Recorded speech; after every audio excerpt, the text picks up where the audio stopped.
مومنو، تم کو مقتولوں کے بارے میں قصاص یعنی خون کے بدلے خون کا حکم دیا جاتا ہے،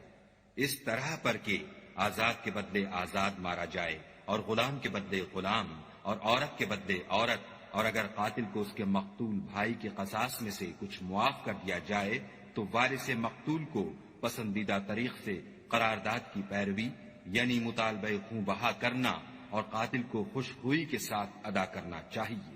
یہ پروردگار کی طرف سے تمہارے لیے آسانی اور مہربانی ہے، جو اس کے بعد زیادتی کرے اس کے لیے دکھ کا عذاب ہے۔ اور اے اہل عقل،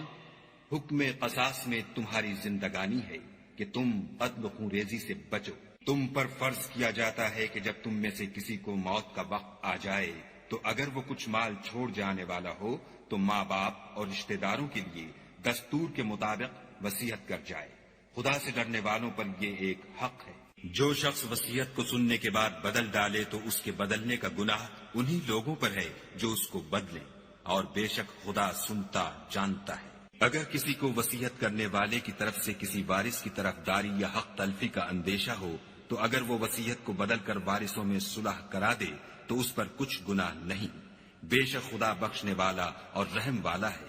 مومنو، تم پر روزے فرض کیے گئے ہیں جس طرح تم سے پہلے لوگوں پر فرض کیے گئے تھے تاکہ تم پرہیزگار بنو۔ روزوں کے دن گنتی کے چند روز ہیں، تو جو شخص تم میں سے بیمار ہو یا سفر میں ہو تو دوسرے دنوں میں روزوں کا شمار پورا کر لے، اور جو لوگ روزہ رکھنے کی طاقت رکھیں لیکن رکھیں نہیں وہ روزے کے بدلے محتاج کو کھانا کھلا دیں، اور جو کوئی شوق سے نیکی کرے تو اس کے حق میں زیادہ اچھا ہے، اور اگر سمجھو تو روزہ رکھنا ہی تمہارے حق میں بہتر ہے۔ روزوں کا مہینہ رمضان کا مہینہ ہے جس میں قرآن اول نازل ہوا، جو لوگوں کا رہنما ہے اور جس میں ہدایت کی کھلی نشانیاں ہیں، اور جو حق و باطل کو الگ الگ کرنے والا ہے۔ تو جو کوئی تم میں سے اس مہینے میں موجود ہو چاہیے کہ پورے مہینے کے روزے رکھے، اور جو بیمار ہو یا سفر میں ہو تو دوسرے دنوں میں رکھ کر ان کا شمار پورا کر لے۔ خدا تمہارے حق میں آسانی چاہتا ہے اور سختی نہیں چاہتا، اور یہ آسانی کا حکم اس لیے دیا گیا ہے کہ تم روزوں کا شمار پورا کر لو،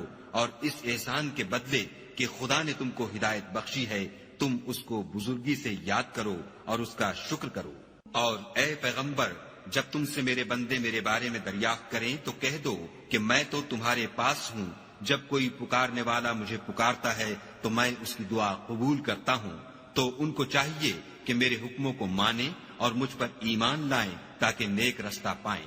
روزوں کی راتوں میں تمہارے لیے اپنی عورتوں کے پاس جانا جائز کر دیا گیا ہے، وہ تمہاری پوشاک ہیں اور تم ان کی پوشاک ہو۔